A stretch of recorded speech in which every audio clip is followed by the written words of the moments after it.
Bom dia, irmãos. A paz do Senhor. Amém. Glória a Deus. Bem, meus irmãos, vamos dar início ao culto desta manhã. Culto ao nosso Deus, o único, repleto de glória, poder e majestade. Antes de tudo, gostaria, como sempre, compartilhar de um salmo com os irmãos. Hoje nós leremos os salmos de 33. Eu gosto sempre de tentar trazer um salmo onde ele manda que nós louvemos ao nosso Deus, apesar de que todos os salmos fazem isso, mas tem uns que são mais explícitos do que os outros. E no Salmo de 33 diz assim: exultai os justos no Senhor, aos retos fica bem louvá-lo. Celebrai o Senhor com harpa, louvai-o com cânticos, no salteiro de 10 cordas, entoai-lhe novo cântico, tangei com arte e com júbilo, porque a palavra do Senhor é reta, e todo o seu proceder é fiel. Ele ama a justiça e o direito, a terra está cheia da bondade do Senhor. Os céus por sua palavra se fizeram, e pelo sopro da sua boca os exércitos dele se ajuntam em montão, as águas do mar, eles ajunta em montão as águas do mar, e em reservatório encerra as grandes vagas. Tema ao Senhor toda a terra, temam-no todos os habitantes do mundo, pois ele falou e tudo se fez, ele ordenou e tudo passou a existir. Até aqui, irmãos, este é só um vislumbre da glória do nosso Deus, aquele que é digno de toda glória, louvor, poder e majestade. É a esse que fez todas as coisas que nós vamos tirar este momento para louvá-lo de todo o nosso coração. Gostaria de chamar os irmãos para não ficarem apáticos nesse momento, mas liberar todo o seu coração, colocar todos os seus sentimentos neste momento. Louvem ao Senhor. Não precisa se preocupar com afinação, mas não deixe de abrir a boca e levantar a voz e louvar ao nosso Deus, porque Ele é digno de tudo que nós fazemos aqui neste momento e em todos os momentos da nossa vida. Santo Deus, em nome do Senhor Jesus Cristo, nós agradecemos pela graça de estarmos aqui hoje. Agradecemos, Senhor Deus, pela nossa eleição, agradecemos pela morte sacrificial do Teu Filho, uma morte que o mundo não compreende, porque para eles são loucura, mas para nós poder, para nós é aquilo de mais sublime que aconteceu em toda a história da humanidade. Agradecemos porque tudo converge em Jesus Cristo. E nós seremos também convergidos, ou fomos já convergidos em Jesus Cristo, e vivemos como um só, com esse Deus maravilhoso, que hoje não se envergonha em nos chamar de filhos, de irmãos, nos chamar de família. Nós agradecemos pela eleição, agradecemos pela adoção de filhos. Santo Deus, que o Senhor possa, através do Teu Espírito Santo, fazer com que os nossos corações entendam a sublimidade desse momento, entendam a sublimidade da pessoa que é digna de louvor. Entenda, Santo Deus, que este momento é um momento prazeroso, que este momento é um momento que nós vamos levar para toda a eternidade. Nos ensina, Santo Deus, a orar, mas também nos ensina a adorar, nos ensina a ter corações desapegados, corações quebrantados, corações que busquem somente a Jesus Cristo e nada mais. Todas as outras coisas são acrescentadas. Então, por que ansiedade, se tudo que nós precisamos já nos foi concedidas em Jesus Cristo? Santo Deus, fale conosco também através da pregação, que o Senhor possa estar com todos, também com os pastores, com os arautos do Senhor, e que tudo, Santo Deus, tudo mesmo, possa servir para a glória do nosso Senhor Jesus Cristo. A Ele toda honra, poder, glória e majestade. Em nome de Jesus Cristo nós oramos agradecidos, Pai. Amém.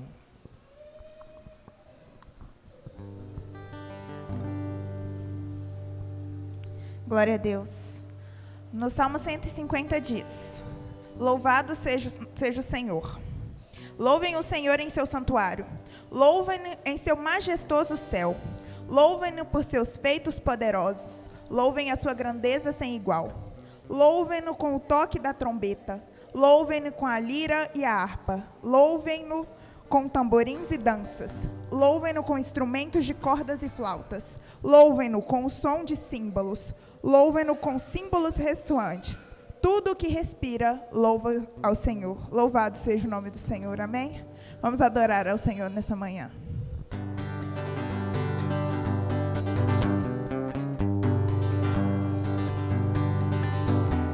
Firme nas promessas do meu Salvador, cantarei louvores ao meu Criador. Fico pelos séculos do seu amor, firme nas promessas de Jesus. Firme, firme, firme nas promessas de Jesus, meu mestre. Firme, firme, sim, firme nas promessas de Jesus. Firme nas promessas, não irei falhar. Fim das tempestades ao me consternar, pelo verbo eterno hei de trabalhar. Firme nas promessas de Jesus. Firme, firme, firme nas promessas de Jesus, meu mestre. Firme, firme, sim, firme nas promessas de Jesus. Firme nas promessas do Senhor Jesus. Foi amor eterno com a sua cruz. Cada dia mais me alegro, me dá luz. Firme nas promessas de Jesus. Firme, firme, firme nas promessas de Jesus, meu mestre. Firme, firme, sim, firme nas promessas de Jesus.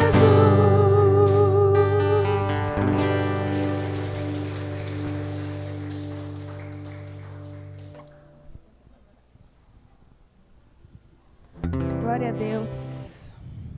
Lá em Romanos 1,19 diz... Só um minuto.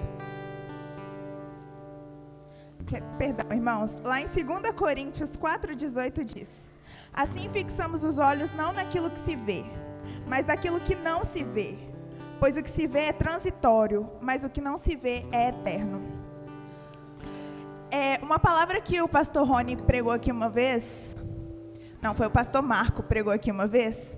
Ficou muito forte no meu coração. Que ele falava sobre como a gente vive, como se Cristo não tivesse nos salvado a nós. Como se Cristo não tivesse feito o sacrifício. Que muitas vezes a gente, com o cotidiano, a gente perde a perspectiva. Cristo, Ele nos salvou. Cristo nos tirou da condenação eterna.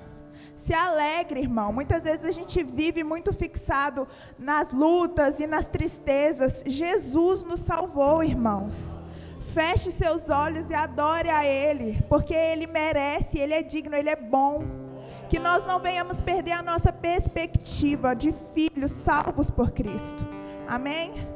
Glória a Deus.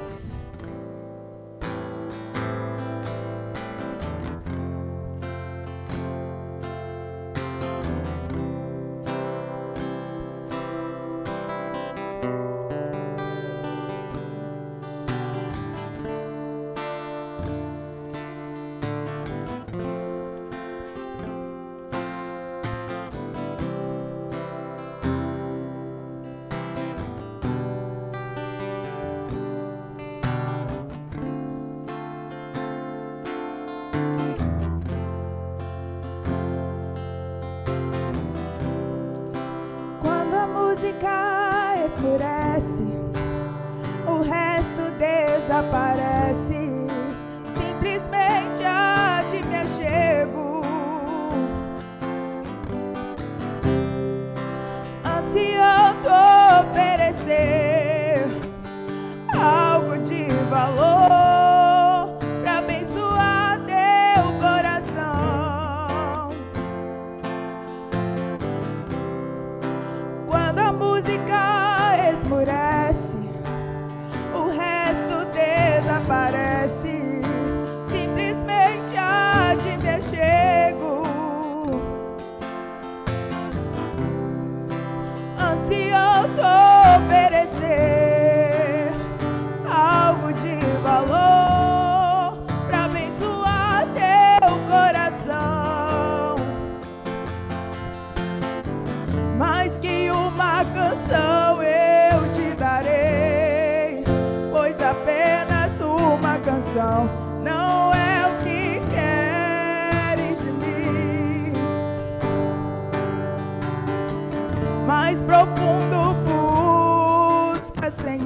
essência és tu, Jesus. Não nos deixe esquecer a perspectiva, Senhor, de que tu és a essência, de que tu és o centro, Pai.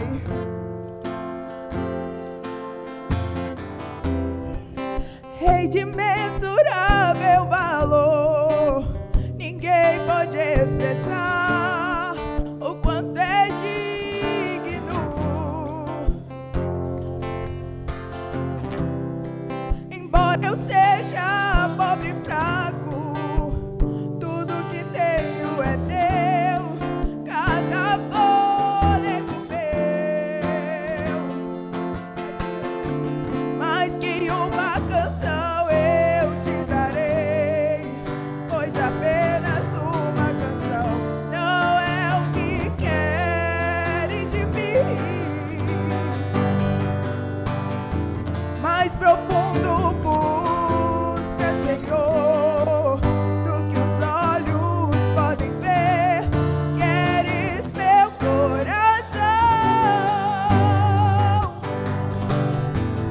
Estou voltando à essência da adoração, e a essência és tu, a essência és tu, Jesus.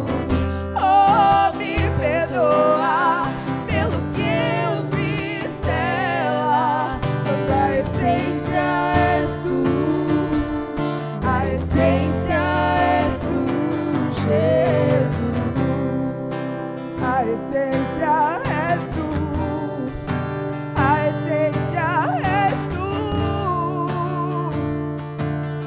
a essência és tu, Jesus.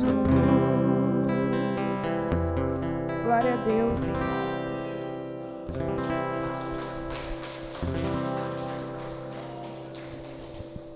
Lá em Romanos 1,19 diz: Pois o que de Deus se pode conhecer é manifesto entre eles, porque Deus lhe manifestou. Pois desde a criação do mundo, os atributos invisíveis de Deus, seu eterno poder e sua natureza divina, têm sido vistos claramente, sendo compreendidos por meio das coisas criadas, de forma que tais homens são indesculpáveis. Esse versículo ele fala que nós somos indesculpáveis. Todos os homens são indesculpáveis, porque você pode olhar para as coisas criadas por Deus e você consegue enxergar a natureza de Deus nessas coisas. Não tratando de panteísmo aqui, mas a gente consegue ver a maravilha da criação. Quando você olha o céu, quando você consegue ir para um lugar onde você tem contato com a natureza, você fica maravilhado, porque você fala: meu Deus, quem que criou, que mente, que sabedoria que criou tais coisas tão maravilhosas? Isso aí é Deus se manifestando. Isso é Deus mostrando: eu estou aqui, eu sou real. E muitas vezes a gente está tão ligado em outras coisas que a gente não presta atenção. Que nós possamos observar o Senhor nessas coisas e não venhamos nos esquecer dele, amém?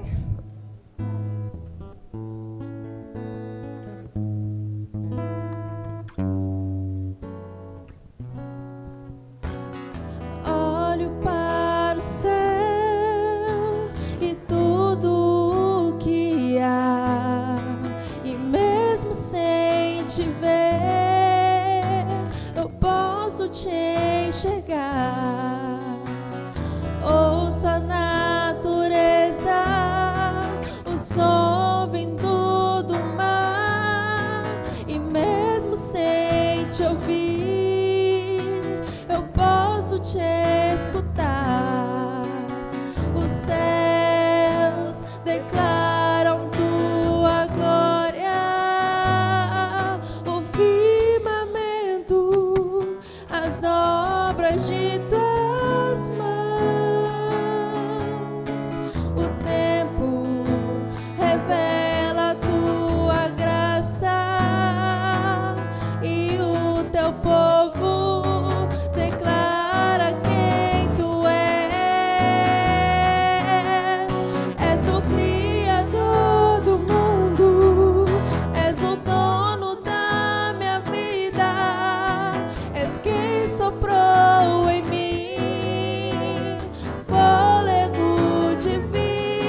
dono da minha vida. És quem soprou em mim fôlego de vida. És o Criador do mundo, princípio, meio e fim.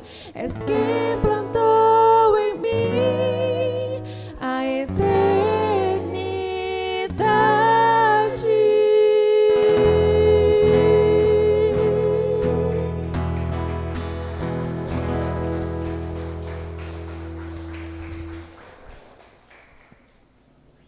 Meus irmãos, nesse momento nós tiramos alguns minutinhos para os dízimos e as ofertas, lembrando que este é um trabalho, é uma função para os membros da igreja.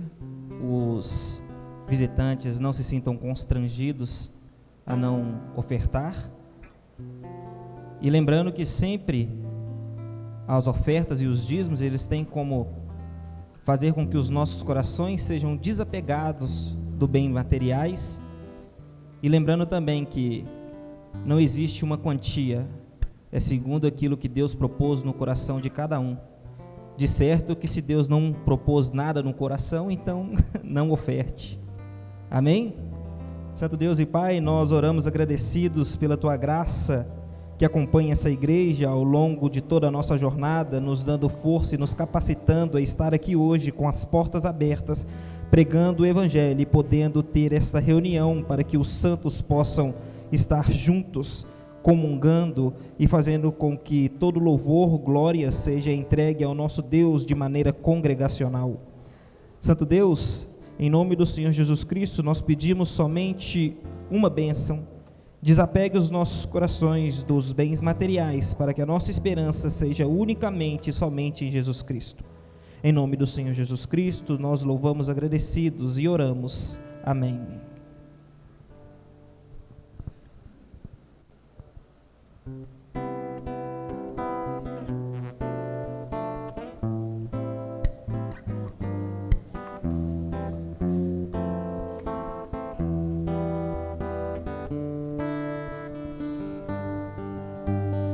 És a nossa estrela da manhã, Cordeiro Santo que nos trouxe a paz. Em tuas mãos está todo vencer, resposta a todo aquele que clama. A verdade é tua palavra e não podes mentir. Por isso estamos aqui. És a nossa estrela da manhã, Cordeiro Santo que nos trouxe a paz. Em tuas mãos está todo vencer, resposta a todo aquele que clama. A verdade é tua palavra e não podes mentir. Por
A graça e a paz do Senhor, meus irmãos. Bom dia a todos. Vejo que muitos voltaram de viagem. Estou feliz aqui por vê-los novamente. Antes de que eu me esqueça, eu quero agradecer, a netinha da nossa irmã Geralda, a Graziela. Eu falo netinha porque para a avó é sempre netinho, O Wellington, e o Christian. Deus abençoe vocês ricamente. A presença de vocês nos alegra. E de todos os demais irmãos e visitantes. Amém? Irmãos, vamos abrir as nossas Bíblias em Lucas 17. Amém? E vamos orar pelas crianças antes de abrirmos. Ó Deus, nós te louvamos pelo ministério infantil que tem sido uma bênção. Agradecemos por o Senhor ter nos dado a graça e a bênção de nos conceder as mesas, os armários, enfim, tudo que nós conseguimos até aqui, pela misericórdia do Senhor e por o Senhor ter usado os teus servos de maneira abençoada e abençoadora. Continue abençoando esse ministério.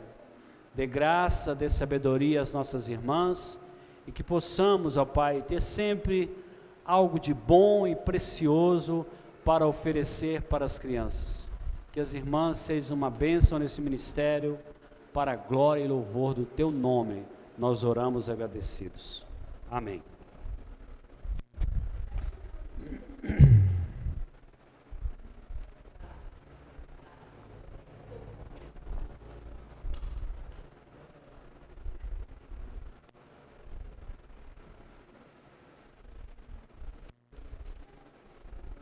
Como é sabido dos irmãos, nós estamos trabalhando uma série de sermões no Evangelho que escreveu Lucas, cujo título é Convicções. E hoje nós iremos entrar no capítulo 17 de Lucas. Estamos quase no final, Faltam 7 capítulos. E aí nós encerraremos essa série. Bom, esse parágrafo que discorre dos versículos 1 ao 10, trata de 4 questões fundamentais dos ensinamentos de Jesus Cristo para os seus discípulos. E esses ensinamentos de Jesus Cristo para os seus discípulos, eles são os ensinamentos de Cristo para a sua igreja, para o cristianismo. Então eu coloquei o título dessa mensagem como a excelência do cristianismo. Ou seja, Jesus está propondo, Jesus está trazendo algo muito além da perspectiva religiosa e do padrão religioso do seu tempo. E ele traz algo por excelência. E por isso que nós vamos ver algumas coisas aqui que são um confronto à tradição religiosa. E Jesus traz um ensinamento mostrando que o cristianismo deve sobrepor a tradição religiosa dos judeus, que era muito rigorosa. Então, nós vamos dar o título da mensagem, a excelência do cristianismo. E vocês acompanhem comigo a leitura. Lucas 17, 1 a 10.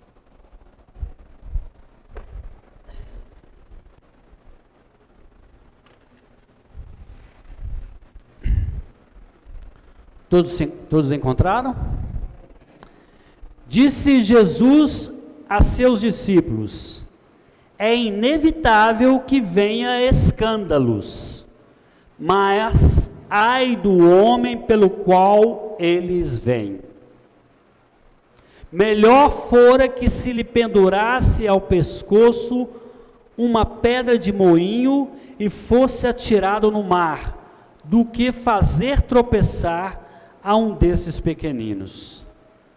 Acautelai-vos, se teu irmão pecar contra ti, repreende-o, se ele se arrepender, perdoa-lhe. Se por 7 vezes no dia pecar contra ti, e 7 vezes vier ter contigo, dizendo, estou arrependido, perdoa-lhe. Então disseram os apóstolos ao Senhor, aumenta-nos a fé.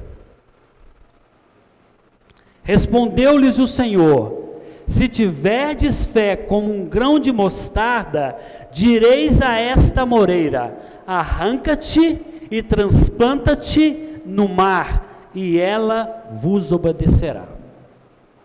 Qual de vós, tendo o servo ocupado na lavoura, ou em guardar o gado, lhe dirá quando ele voltar do campo, vem já e põe-te à mesa? E que antes não lhe diga, prepara-me a ceia, cinge-te e serve-me, enquanto eu como e bebo, depois comerás tu e beberás? Porventura terá de agradecer ao servo, porque esse fez o que lhe havia ordenado? Assim também vós, depois de haverdes feito quanto vos foi ordenado, dizei, somos servos inúteis, porque fizemos apenas o que devíamos fazer. Oremos. Pai, somos dependentes do Senhor. A palavra do Senhor, ela é a verdade. Mas a palavra do Senhor é muito mais do que verdade. Ela é uma profundidade de uma riqueza incomparável e muito maior do que possamos imaginar.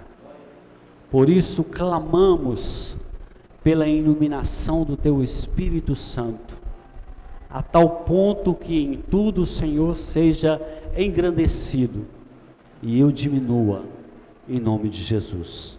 Amém. Os irmãos podem se assentar. Como eu disse, meus irmãos, o capítulo 17 de Lucas, pelo menos do versículo 1 ao versículo 10, Jesus traz 4 princípios fundamentais, que são princípios que confrontam o sistema religioso de seu tempo, que era um sistema religioso rigoroso, mas em muitos momentos os seus líderes e os seus grandes escribas eram hipócritas, porque ensinavam coisas que nem eles mesmos aplicavam. Jesus, nesses versículos de 1 a 10, ele vai trazer princípios que contrapõem a tradição religiosa do seu tempo, para mostrar para os seus discípulos que o cristianismo que está ali começando a surgir é muito além daquilo que a religião oficial do seu tempo podia oferecer.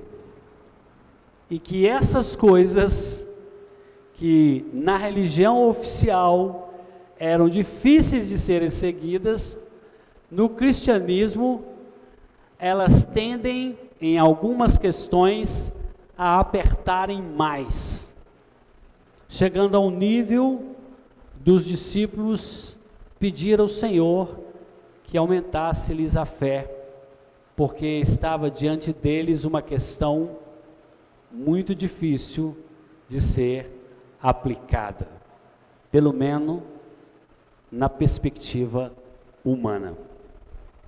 Então esses versículos vão trazer para nós essas questões fundamentais. No capítulo anterior, nós refletimos sobre o chamado à fidelidade em meio aos desafios. E hoje nós veremos que Jesus irá trazer orientações práticas. Ele vai abordar temas cruciais entre como evitar escândalos, praticar o perdão, fortalecer a nossa fé, além do fato da nossa limitada capacidade de servir a Ele, muito além daquilo que deve ser dado a Ele como Senhor das nossas vidas. Então vamos para a nossa exposição. Primeiro aspecto aí que veremos nos versículos de 1 a 4 do nosso texto é escândalos e perdão. Eu vou ler novamente, você pode acompanhar comigo aí na sua Bíblia. Amém?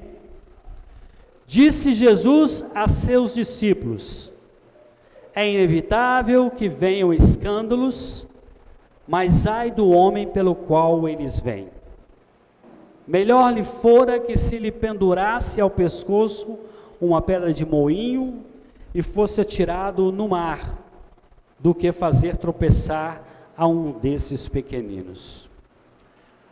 A palavra escândalos significa armadilha, no texto original. É uma armadilha, como diríamos, os mais antigos devem saber disso aí, nós fazíamos uma arapuca para pegar o passarinho, e aí a gente colocava alguns grãos ali, e colocava um pauzinho, amarrava uma corda, e escondia, e o passarinho inocentemente entrava ali. Quando ele estava lá dentro comendo os grãos, a gente puxava a corda e capturava o passarinho. A questão, meus irmãos, é que Jesus está fazendo uma referência direta para os escribas e fariseus. Eles atraíam as pessoas, mas o comportamento deles era pedra de tropeço para essas pessoas. Era uma cilada para as pessoas. O sentido também da palavra escândalo nos traz a ideia de alguém que serve de tropeço para alguém que não tem conhecimento da profundidade que essa outra pessoa tem. É alguém que usa do seu conhecimento, da sua expertise, para enganar os outros, para trapacear. E isto acontecia naquele tempo entre os escribas e fariseus. Grande parte deles estavam preocupados em manter os seus bens materiais, acumular riquezas, e usavam por trás dessa aparente religiosidade e cumprimento das regras da lei, eles usavam isso como uma espécie de engano para seduzir as pessoas, para atrair.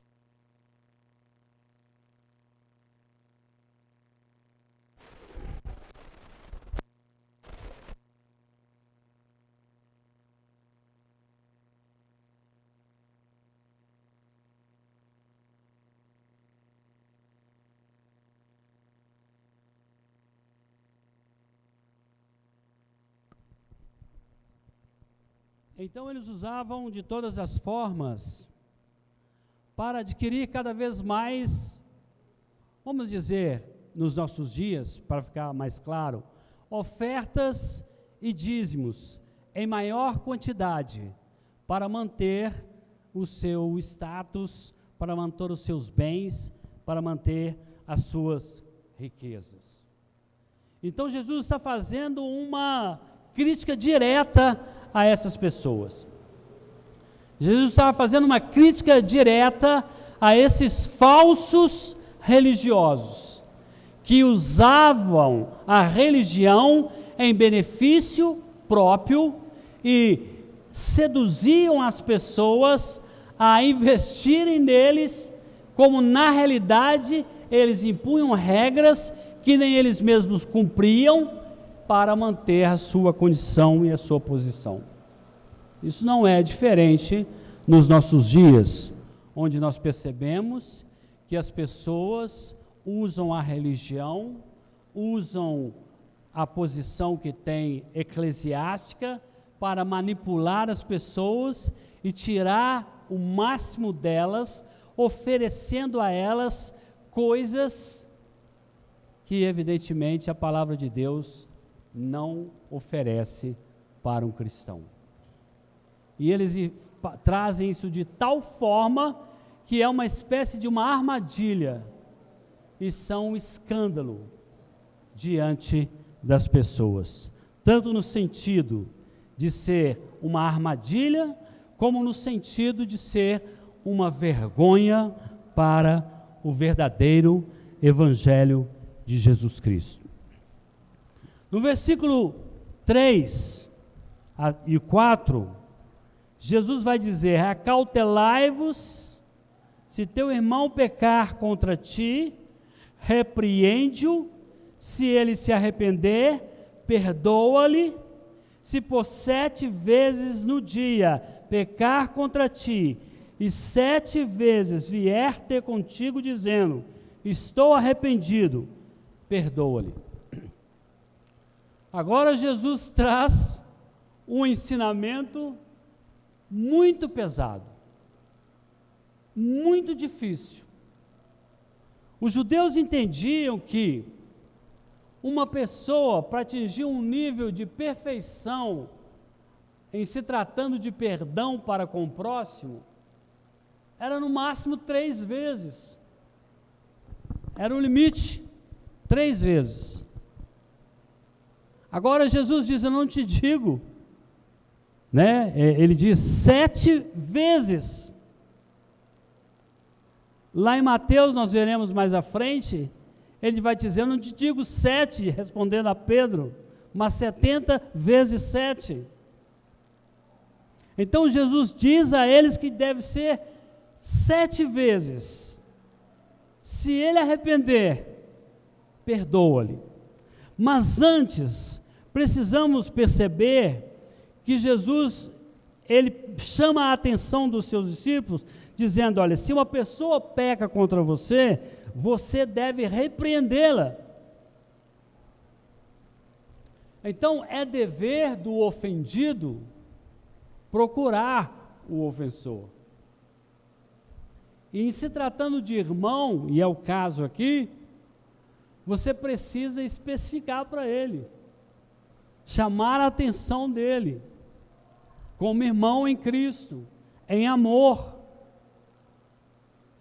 Ele fala que é importante que você repreenda, e isso traz a ideia de que uma forte reprovação e uma severa advertência. Deveríamos e devemos ter esse cuidado uns para com os outros. Se o irmão peca contra nós, nós não podemos ficar, não, eu tenho vergonha de chegar e falar com ele. E nós precisamos entender que é um outro princípio. Este irmão, ele faz parte do corpo de Cristo. Então, quando peca contra você, peca contra o corpo de Cristo.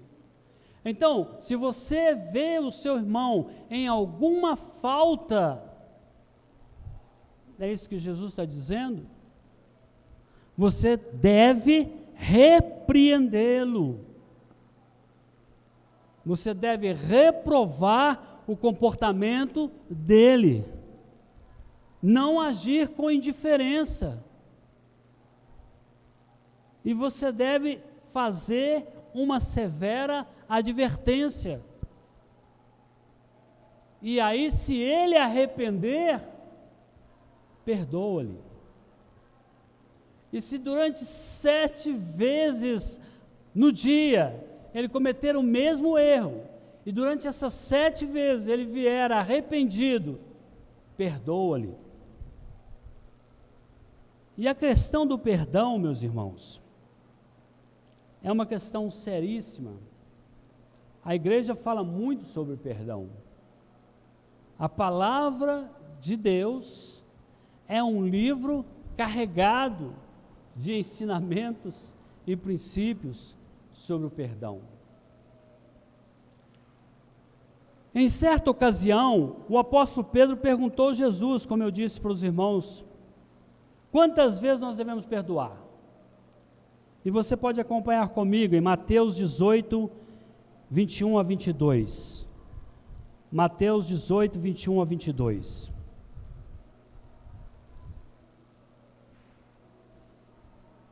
Então Pedro, aproximando-lhe, perguntou: Senhor, até quantas vezes meu irmão pecará contra mim e eu lhe perdoe? Até 7 vezes?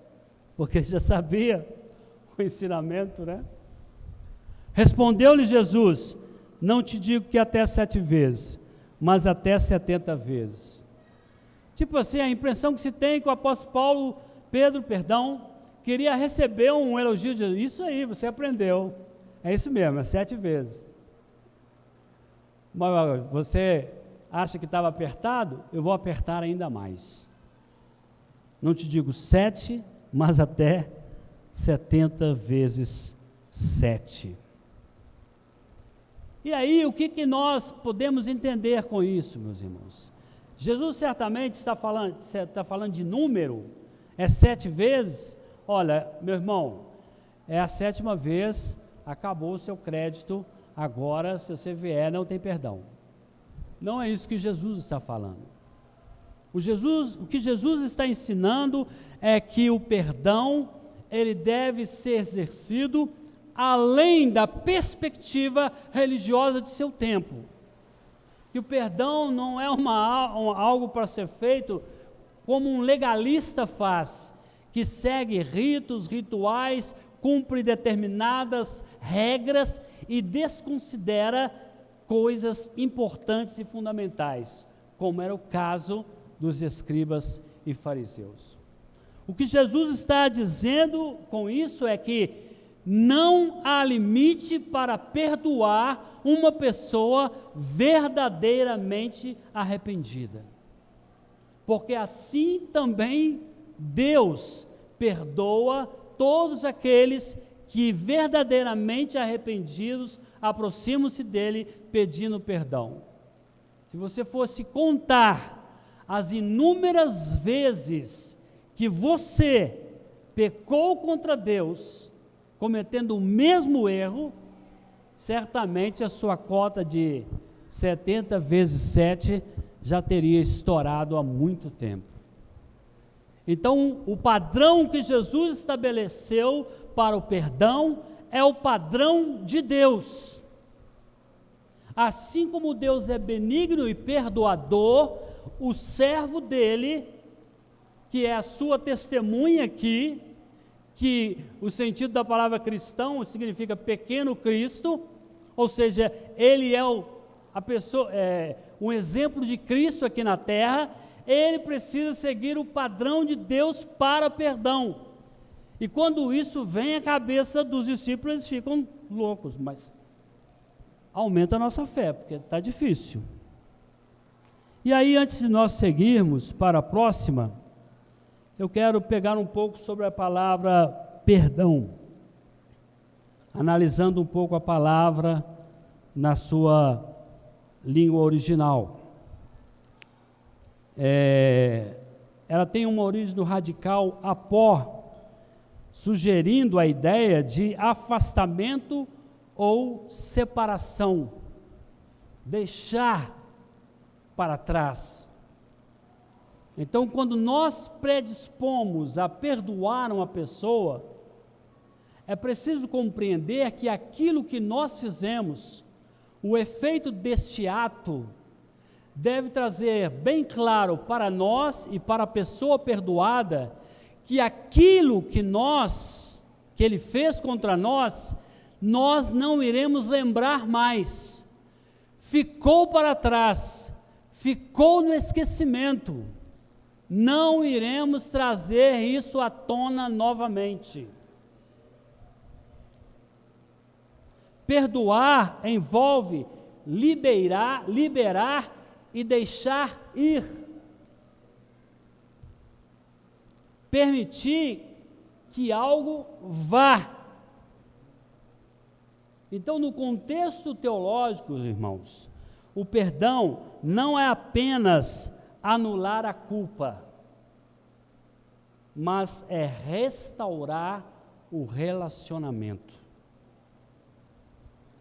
e proporcionar àquele que pecou, àquele que errou, àquele que ofendeu, uma nova oportunidade. Então você decide perdoar alguém que fez algo contra você. Você tem que entender o seguinte: a partir daquele momento que você perdoou, você nunca mais vai falar com a pessoa sobre o que ela fez contra você. Talvez você vai se lembrar disso para o resto da sua vida, mas você não vai dizer isso contra a pessoa. Você não vai prender essa pessoa. A falta de perdão é aprisionar alguém contra a vontade dele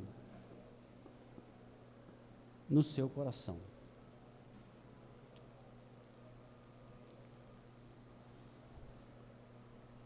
Então, meus irmãos, significa que é muito mais, é anular as dívidas ou o pecado.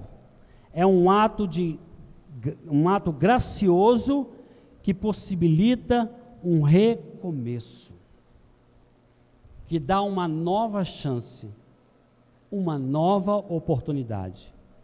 No contexto do nosso versículo, quantas vezes? 7 vezes.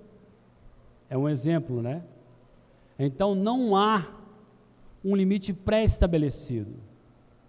Se a pessoa verdadeiramente estiver arrependida, nós devemos perdoar. Como identificar se a pessoa está verdadeiramente arrependida? Há coisas, irmãos, que nós podemos perceber por alguns detalhes, mas há coisas que só Deus sabe.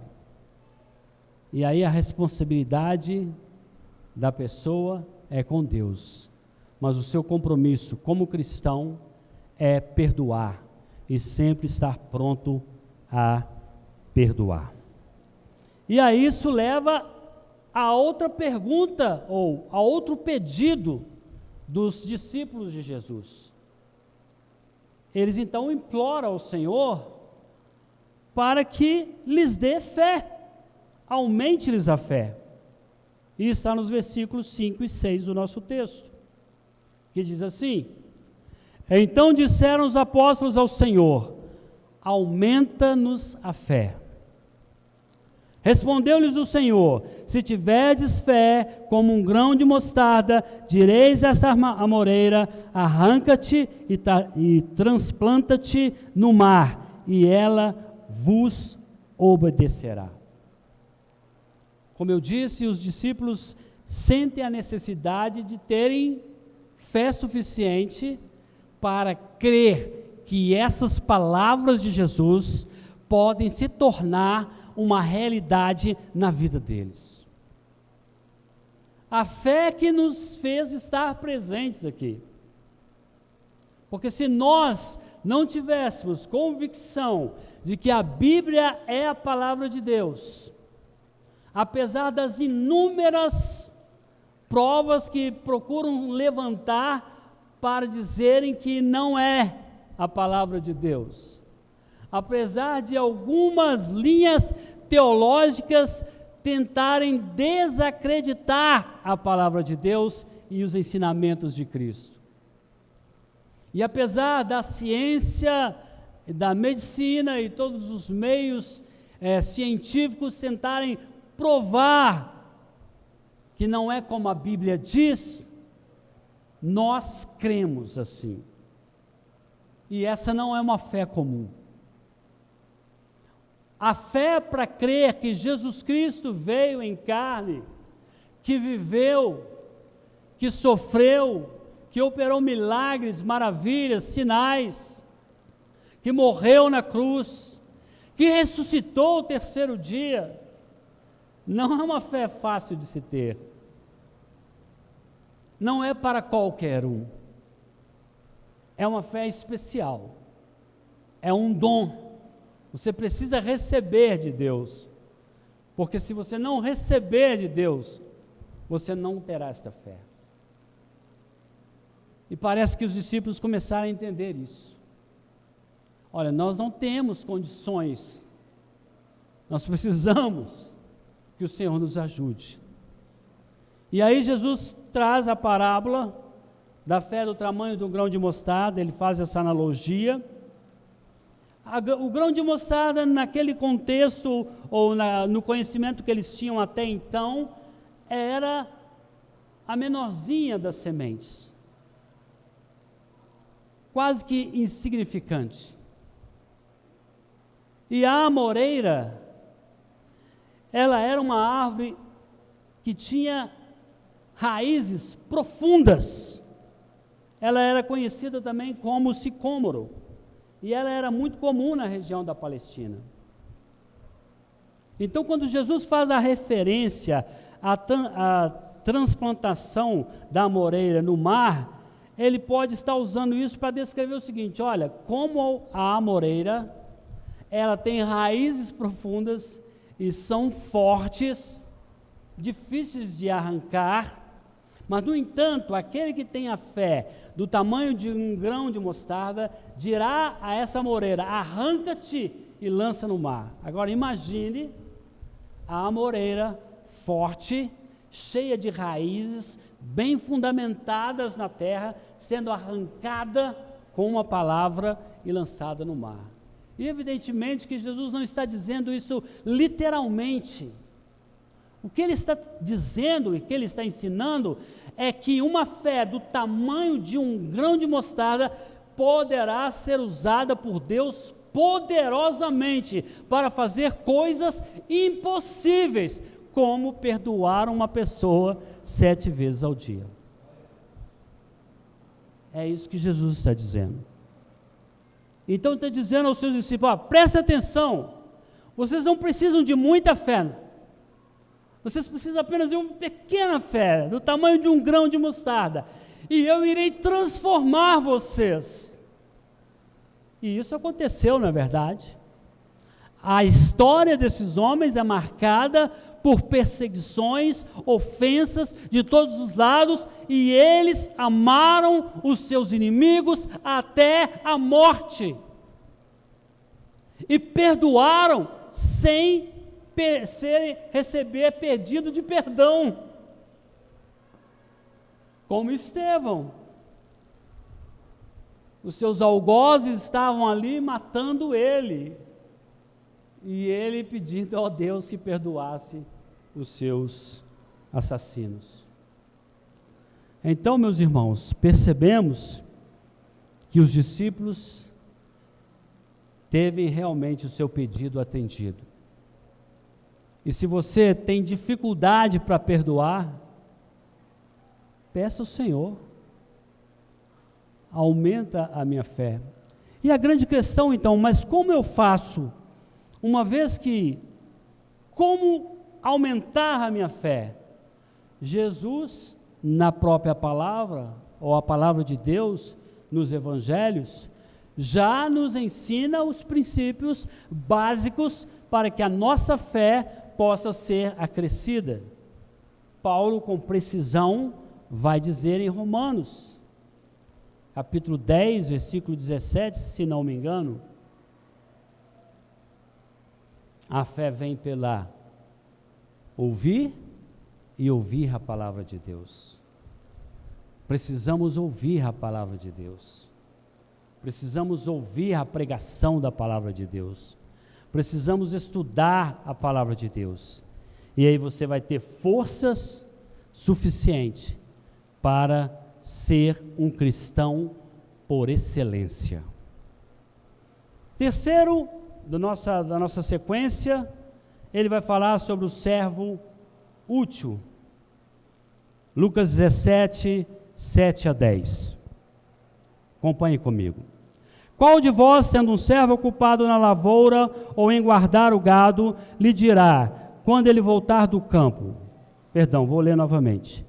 Qual de vós, tendo um servo ocupado na lavoura ou em guardar o gado, lhe dirá, quando ele voltar do campo? Vem já e põe-te à mesa.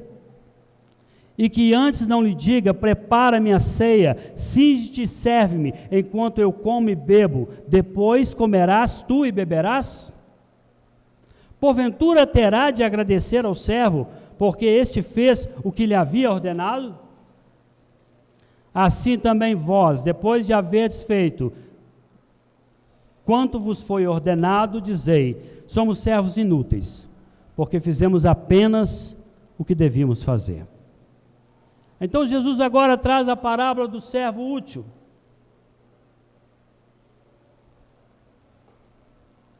E o contexto, novamente, o contexto ali em Israel, a cultura, um servo era tratado como servo, um escravo. Não tinha direitos como muitos têm hoje, direitos trabalhistas.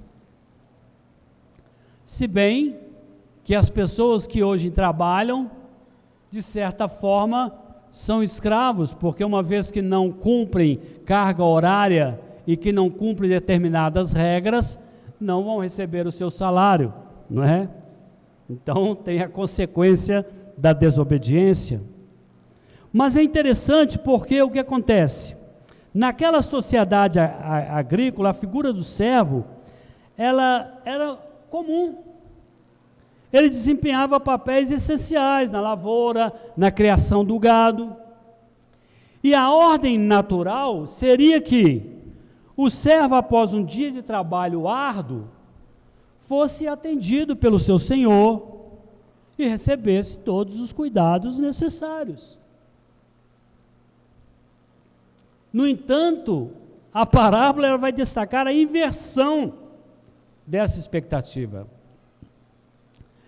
Ela vai sintetizar uma atitude surpreendente do Senhor, que não apenas recebe o servo, mas também exige, antes de mais nada, que o servo cuide dele.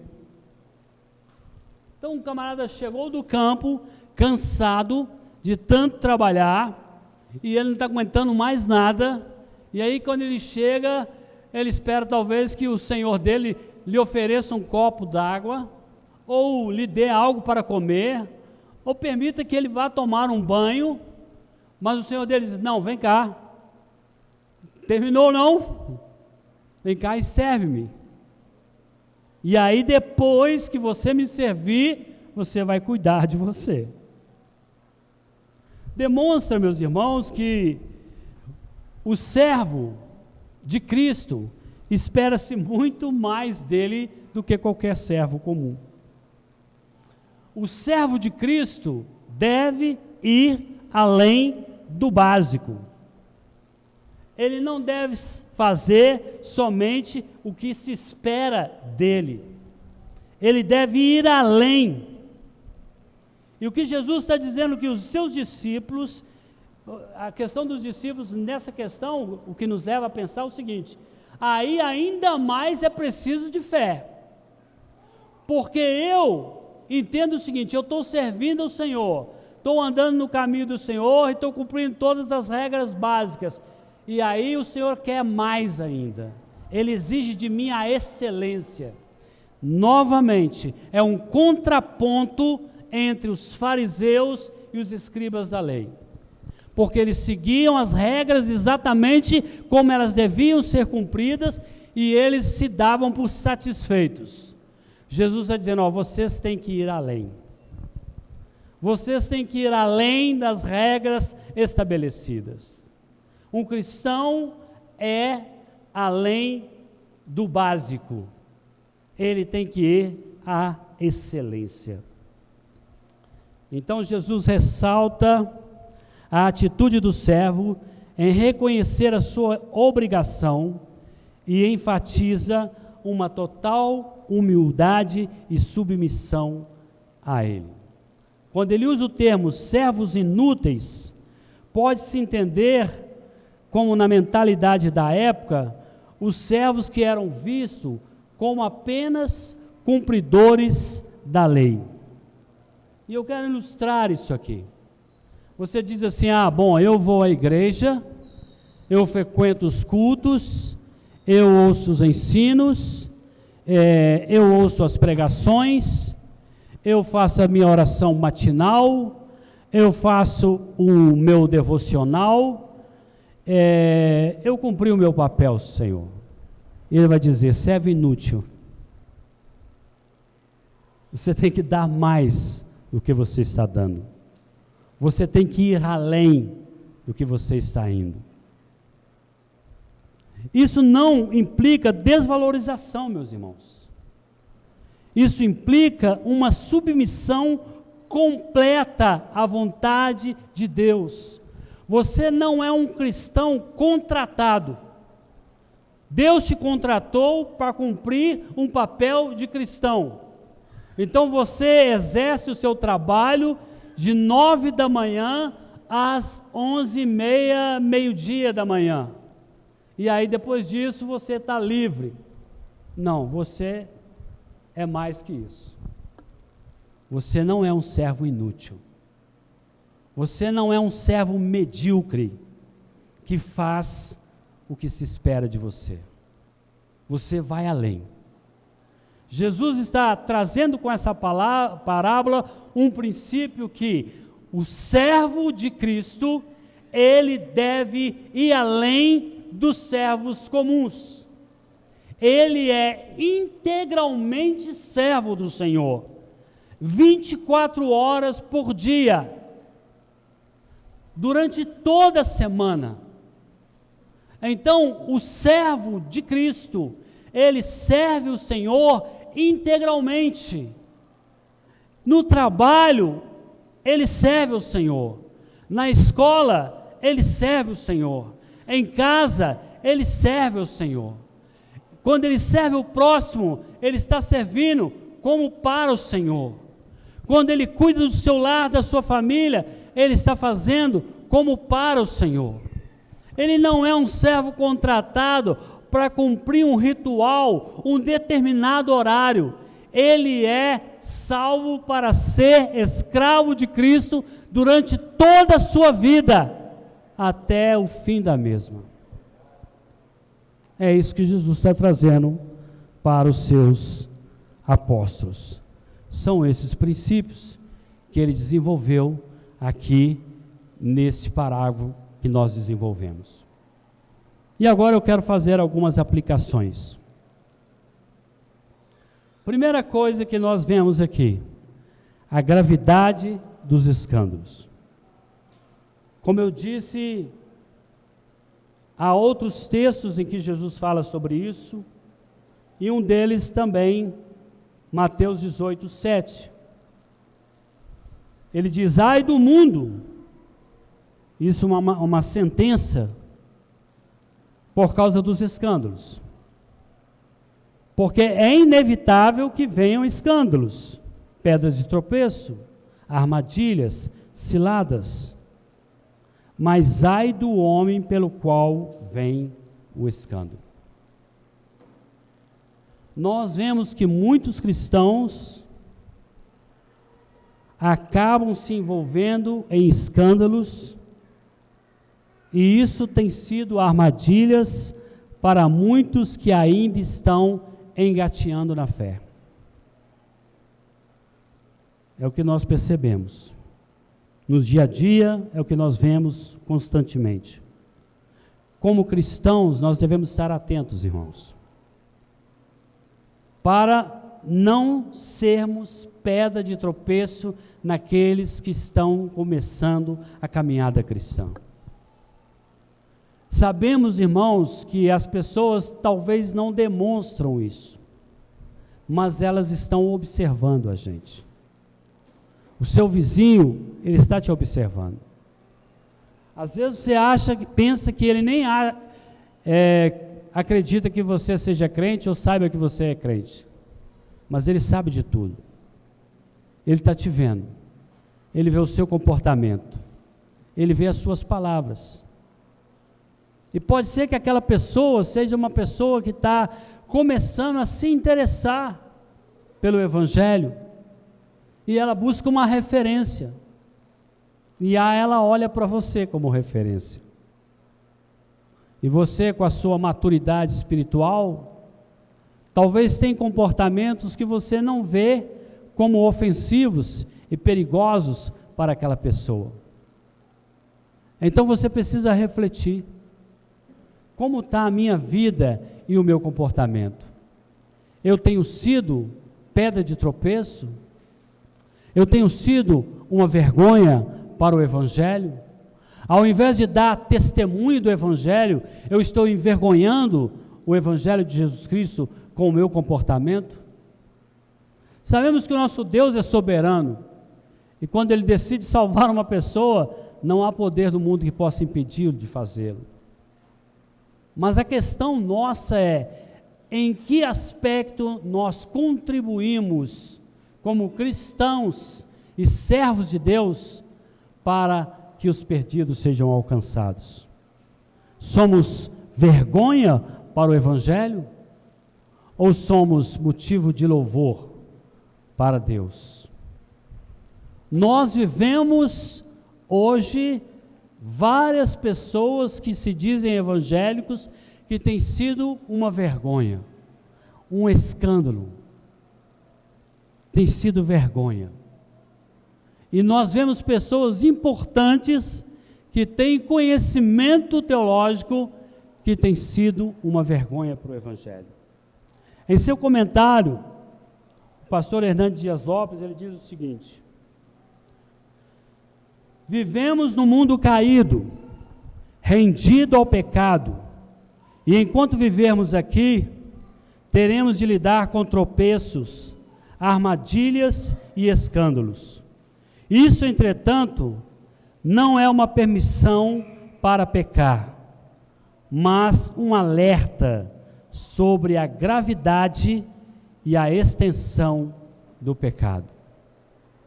Às vezes as pessoas tentam justificar o seu comportamento porque um líder espiritual famoso e com bastante conhecimento teológico faz a mesma coisa.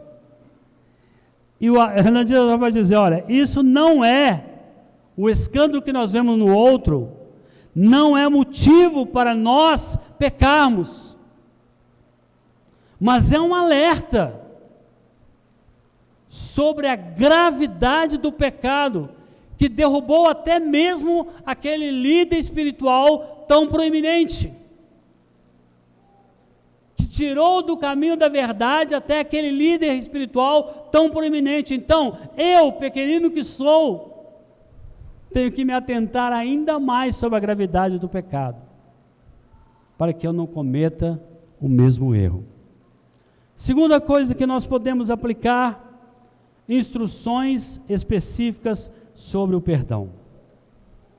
Escrevendo aos Efésios, Paulo destaca a necessidade de um cristão ser benigno, ser compassivo, ser perdoador. E eu queria ler com vocês Efésios 4:32.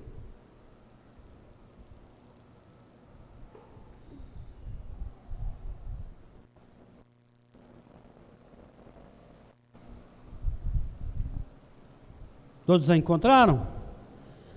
Vamos ler. Antes, sede uns para com os outros benignos. O que é benigno aqui? Brando, suave. Compassivos. O que é compassivo aqui? Uma pessoa sensível, uma pessoa afetuosa. Então, antes, sede uns para com os outros benignos, compassivos, perdoando-vos uns aos outros, como também Deus em Cristo vos perdoou. Essa ordem é direcionada aos irmãos da igreja em Éfeso, mas ela se aplica a todo cristão, e ela deve ser aplicada na vida daquele que realmente arrependeu sinceramente. Essa pessoa deve receber o perdão. Muitas vezes o perdão, meus irmãos, só é possível pela graça de Deus em nossa vida. O perdão não pode ser um sentimento, porque se o perdão fosse um sentimento, o ofendido nunca sentiria vontade de perdoar. O primeiro desejo que vem no coração daquele que é ofendido é a vingança, é a retribuição. Portanto, o perdão é algo divino. O primeiro a expressar perdão foi o próprio Deus. Mas ele não somente expressou perdão, mas ele veio semeando perdão por todo o Antigo Testamento. E ele veio derramando perdão, invadindo o Novo Testamento. E ele chegou no ápice do perdão, na apoteose do perdão, na cruz do Calvário. Quando ele entregou o seu próprio filho em nosso lugar. O grande problema para nós é que sempre que nós formos desafiados a perdoar, a referência que nós teremos é sempre Jesus. E é a referência mais poderosa que pode existir. E mais confrontativa. E mais constrangedora para aquele que deve perdoar. Portanto, a primeira atitude que uma pessoa que recebe um pedido de perdão deve ter é escolher perdoar.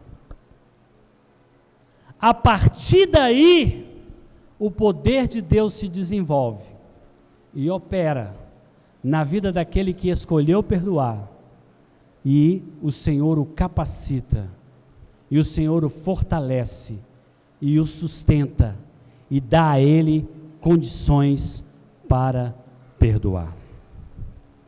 O perdão é uma coisa tão séria, que ele não pode ser feito pelas nossas próprias forças. Ele precisa de uma intervenção sobrenatural de Deus na vida do salvo. Por isso, o perdido no pecado, ele não consegue perdoar.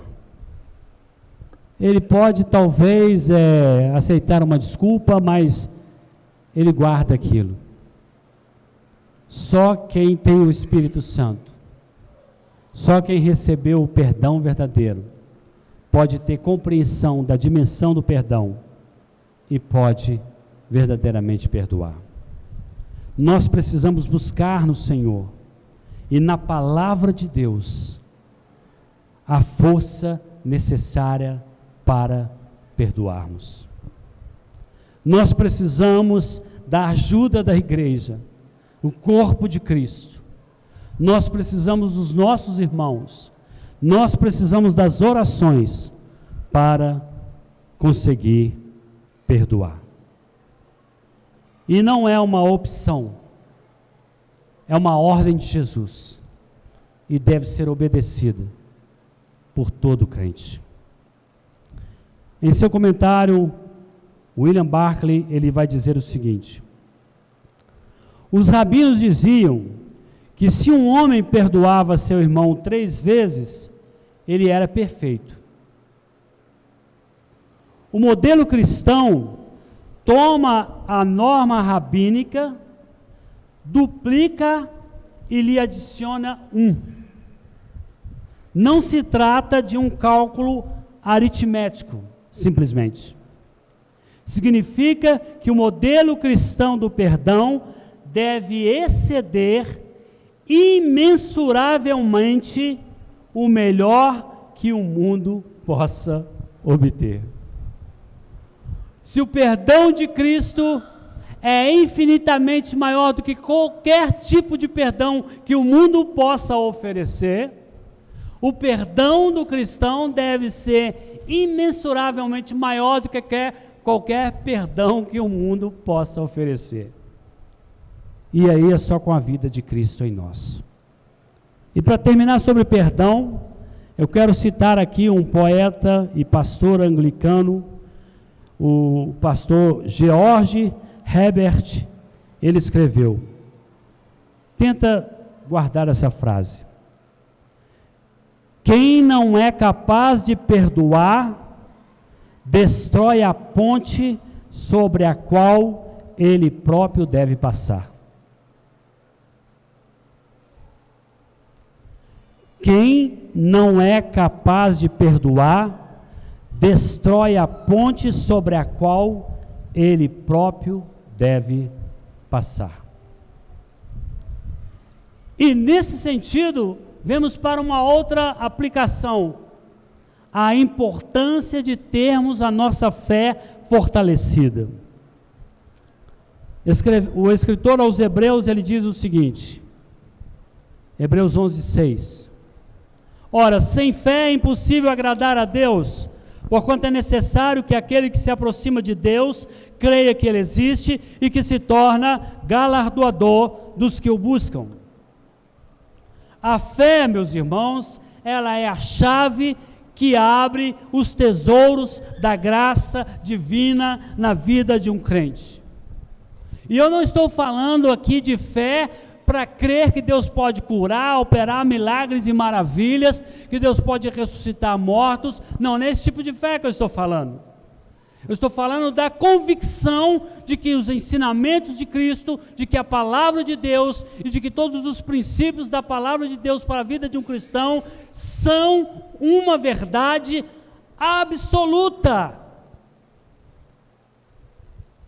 não relativa, absoluta. Leon Morris, em seu comentário, ele diz que Jesus não está sugerindo que os seus seguidores se ocupem de coisas sem razão de ser, tais como transferir uma árvore para o mar. Está dizendo que nada é impossível à fé. A fé genuína pode realizar aquilo que a experiência, a razão e a probabilidade negariam, se for exercida dentro da vontade de Deus. Quarto, fazendo tudo para Deus e para a sua glória. Escrevendo aos Filipenses, o apóstolo Paulo diz, Filipenses 2, 3 a 4, Filipenses 2, 3 a 4, nada façais por partidarismo ou vanglória, mas por humildade, considerando cada um os outros superiores a si mesmo. Não tenha cada um em vista o que é propriamente seu, senão também cada qual o que é dos outros. A humildade, meus irmãos, ela é a base do serviço cristão. Nós devemos considerar os interesses dos outros mais importantes do que os nossos. E eu não estou dizendo para você se anular, eu estou dizendo para você dar a preferência. Imagine quando nós montarmos ali uma mesa cheia de bolos, de coisas saborosas, e então você gentilmente permite que a pessoa sirva à sua frente. Você não está se anulando, você está sendo humilde, você está cedendo a sua vez. O servo do Senhor Jesus Cristo, ele serve as pessoas, ele serve como se estivesse servindo a Cristo. Tudo o que ele faz é para a glória do Senhor. Ele não busca o seu próprio interesse, ele não busca a sua própria vontade, porque o Senhor cuida dele, ele sabe que no momento oportuno e devido, Deus irá cuidar dele. Ele simplesmente obedece ao Senhor, servindo a Deus, servindo ao próximo. Em seu comentário, Heinecker diz, a ideia básica dessa parábola é que todo recurso, toda confiança e todo apoio na realização própria são condenados. Tudo é pura graça. O juízo de Jesus sobre a obra de seu servo aniquila plena e cabalmente o farisaísmo, apagando de maneira radical qualquer pensamento meritório por parte do ser humano e qualquer compromisso e obrigação de Deus perante o ser humano. Lembra na parábola? O servo chega cansado, e aí o que acontece? Ele quer ser servido, mas o Senhor exige que ele sirva. A humildade, a entrega total, é o que se espera de um servo do Senhor. Essa película ela foi um pouco grande mesmo, e eu sabia que talvez eu excederia um pouco, mas não tinha como cortar o assunto. Se eu cortasse o assunto, depois os irmãos iam ficar meio perdidos, mas graças a Deus a gente concluiu dentro de um tempo hábil. Vamos fazer agora uma pequena conclusão. Ao aplicar os princípios de não escandalizar os pequeninos, de perdoar, fortalecer a fé e praticar um serviço excelente, nós, como discípulos de Cristo, podemos influenciar positivamente o mundo ao nosso redor.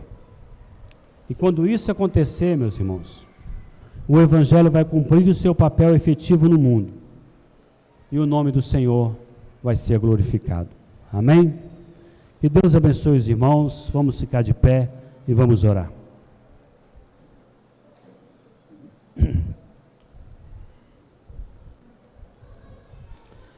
Senhor, nós agradecemos a Ti por essa palavra. Tu sabes que a obra do Teu Espírito Santo, ela vai muito além deste momento. Que essa palavra possa, ó Deus, estar aí, borbulhando nos nossos corações, trazendo reflexões, considerações nossas a respeito do Evangelho do nosso Senhor e Salvador Jesus Cristo. Que nós possamos ser cristãos por excelência, que nós não sejamos cristãos contratados, que cumprem regras, mas que negligenciam as coisas básicas e fundamentais da fé. Que o Senhor nos ajude, ó Pai, a não ser servos inúteis, nem medíocres, mas irmos além, porque o Senhor tem nos dado graça para ir além. Nos ajuda, Senhor, em nome de Jesus. Amém.